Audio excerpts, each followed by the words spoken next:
You know, I don't normally talk about religious topics. I'm afraid from saying anything negative about any religion.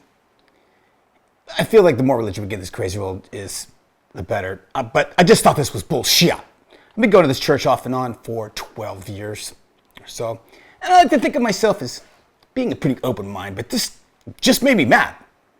Here's a man who's supposed to be a theologist, and he makes it sound all right to his entire congregation to ask OpenAI about what a perfect specimen is.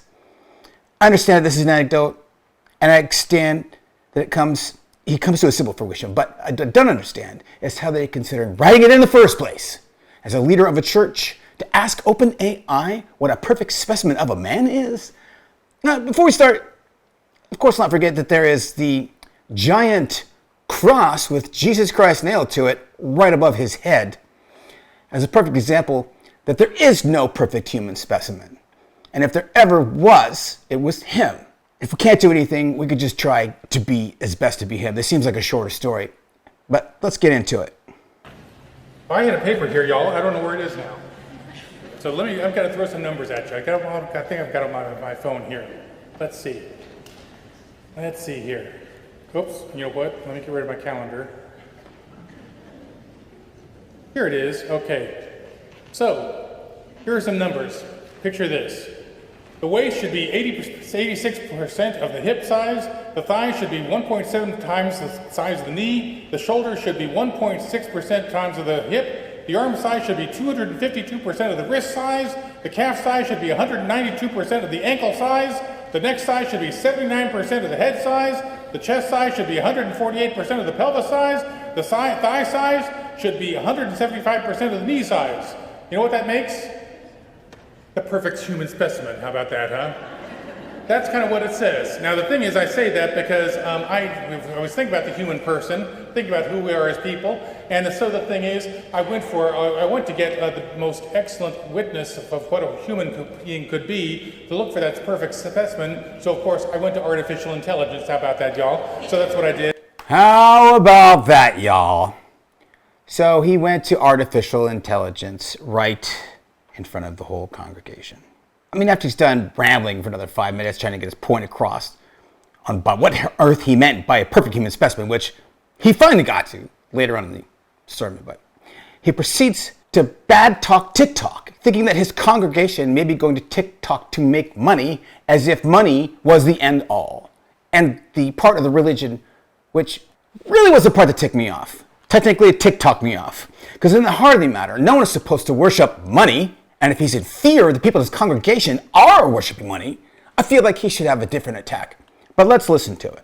Does not sound perfect at all. Actually, we're right here in a second reading, thinking about it. You know, St. Paul's writing to the church in Corinth, and he says, hey, y'all, think about yourselves.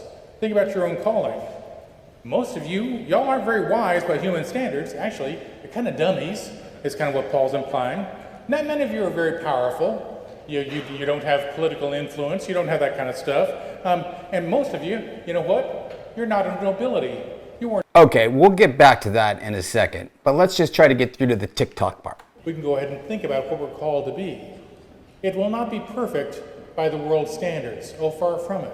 Matter of fact, a whole lot of folks in our world would hear these Beatitudes and think, this is not blessedness. This is not goodness.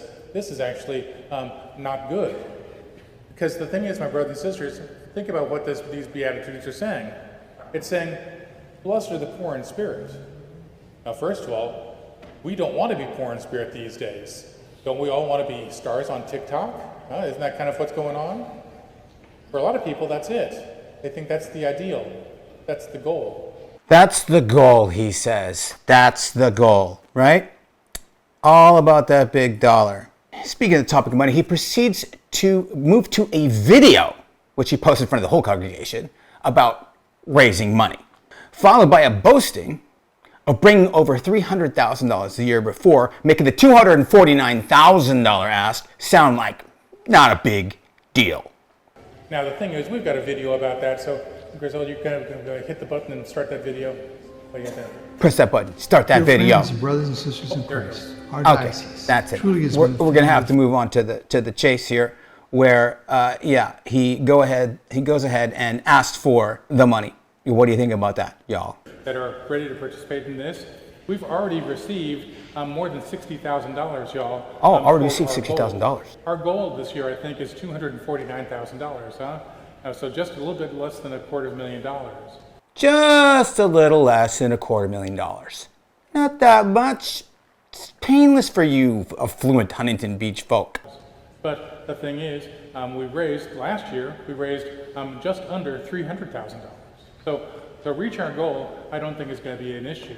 But instead, I'd ask you to go ahead and prayerfully think about these things, but then more importantly, to go ahead and see how you might participate through generosity and through prayer, and maybe if you're even... Yeah, I think prayer is all about you're going to get from me. And a whole lot of it. Because you need it, brother. In the end, I think if you're going to ask people for money, it's better not to call them stupid before you do it. As if you were of no ability. Because it definitely seems far-fetched that you have any political influence. Or real power. Maybe your real power should be, what's your final conclusion? Today, just try to be like Jesus. The best you can. With that, we'll give you his closing notes in his defense to reclaim his message. And by the way, let me go ahead and just kind of show you this and think about this right now. That Jesus might be the only true, perfect specimen of humanity There you have it. the world has ever seen. And I don't think just, is it possible that Jesus Christ is the only true human specimen? No, actually, I would say that is the truth. Jesus Christ, my brothers and sisters, shows us what it is to be truly human in the way that God originally made us. Jesus Christ and how he lived his life, Jesus Christ, and more importantly, how he loved his life and then used his life for love. That is the true experience of humanity. Well, maybe he wrapped it up nicely there at last. But in closing, I really feel like we need to be focused on just trying to be genuine. Thanks for checking in. Please remember to like and subscribe to Joku on today's This is Bullshit!